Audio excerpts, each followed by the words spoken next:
मैं मुसलमान हूँ। मैं प्रधानमंत्री मुख्यमंत्री नहीं बन सकता क्योंकि मेरी तादाद कम है और जातिवाद ज्यादा। लेकिन मैं कलेक्टर, एडीएम, तहसीलदार, कमिश्नर, एसपी, डीएसपी तो बन ही सकता हूँ। लेकिन मैं निकम्मा हूँ, क्या करूँ? मुझसे घंटों पढ़ाई नहीं होती।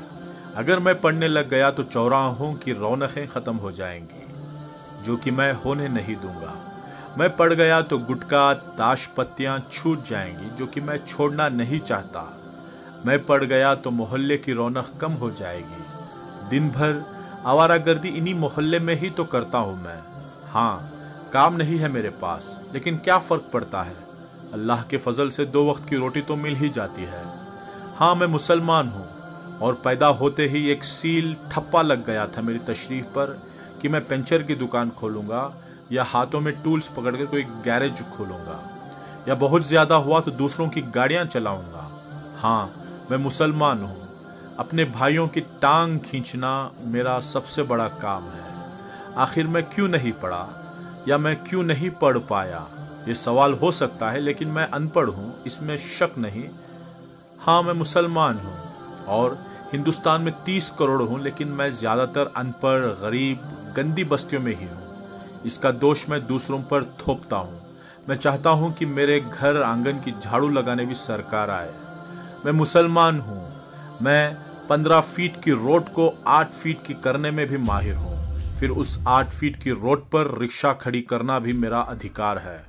हाँ, मैं मुसलमान हूँ जिसका धर्म, पाकी, आदा, ईमान, तालीम अहम बुनियाद है, मानने वाला है, लेकिन मैं इस पर कभी अमल नहीं करता।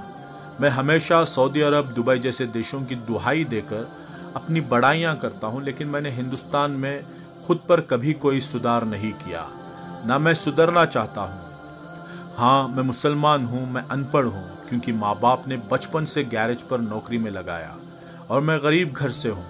बेहतर तालीम देने के लिए माँ बाप के पास पैसे नहीं थे और मेरी कौम तालीम से ज़्यादा लंगरों पर तवज्जो देती है। वो खिलाने पिलाने को ही सवाब समझती है। मैं मुसलमान हूँ। मैं खूब गालियाँ देता हूँ। मैं रिक्शा चलाता हूँ, दूध बेचता हूँ, वेल्डिंग करता हूँ। मैं गैरेज पर गाड़ियाँ सुधारता हूँ। मैं चौराहे पर बैठकर सिगरेट पीता हूँ, गांजा पीता हूँ, ताश पत्ते खेलता हूँ, क्योंकि मैं अनपढ़ हूँ। और मैं अनपढ़ सिर्फ 2 वजह से हूँ। एक, माँ बाप की लापरवाही, दूसरा, कौम के जिम्मेदारों की लापरवाही। माँ बाप मजबूर थे, लेकिन मेरी कौम मजबूर ना थी और ना है। मैंने आंखों से देखा है लाखों रुपये शादियों पर खर्च करते हुए। मैंने आंखों से देखा है लाखों रुपये खवालियों पर उड़ाते हुए। मैंने आंखों से देखा है बेइंतहा फिजूल खर्च करते हुए। काश मेरे माँ बाप या मेरी कौम मेरी तालीम की फिक्रमंद होती तो आज मैं प्रधानमंत्री या मुख्यमंत्री ना सही, लेकिन मैं आज कलेक्टर, एडीएम, कमिश्नर जैसे बड़े पदों पर होता। बिना वोट पाए भी लाल बत्ती में होता, या कम से कम मैं डॉक्टर, इंजीनियर, आर्किटेक्चर या जर्नलिस्ट या एक अच्छा बिजनेसमैन तो होता ही। लेकिन बचपन से मन में एक वहम घर कर गया कि मियाँ तुम मुसलमान हो और मुसलमान को यहाँ नौकरी आसानी से नहीं मिलती। लेकिन मैं ये तो भूल ही गया कि मेरे नबी सल्लल्लाहु अलैहि वसल्लम ने तमाम जिंदगी तिजारत ही की और तालीम पर अहम जोर दिया। फिर मैं उनका उम्मती होकर नौकरी ना मिलने की बात सोचकर तालीमात क्यों हासिल नहीं करता। नोट दोस्तों, ये तहरीर सिर्फ इस्लाही पोस्ट के लिए लिखी गई है।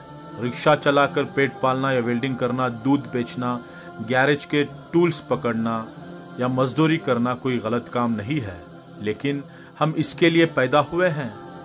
ये सोचकर तालीम हासिल ना करना गलत है।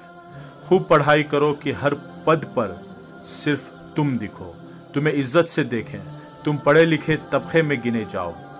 अंधविश्वास से दूर एक नई जिंदगी जीकर मुल्क और कौम की खिदमत करें, और जहां प्रोपोगंडा नामक चीज ही ना हो, आने वाली नस्लों को पढ़ा लिखा कर हम अब तक के अपने इतिहास को बदल दें। यही एक तरीक़ा है कि ये कौम एक नया सवेरा देखे, कि जब भी सुबह का अखबार देखें, हर अखबार के फ्रंट पेज पर आए इस शहर के नए कलेक्टर, नए एडीएम, नए कमिश्नर तुम ही हो।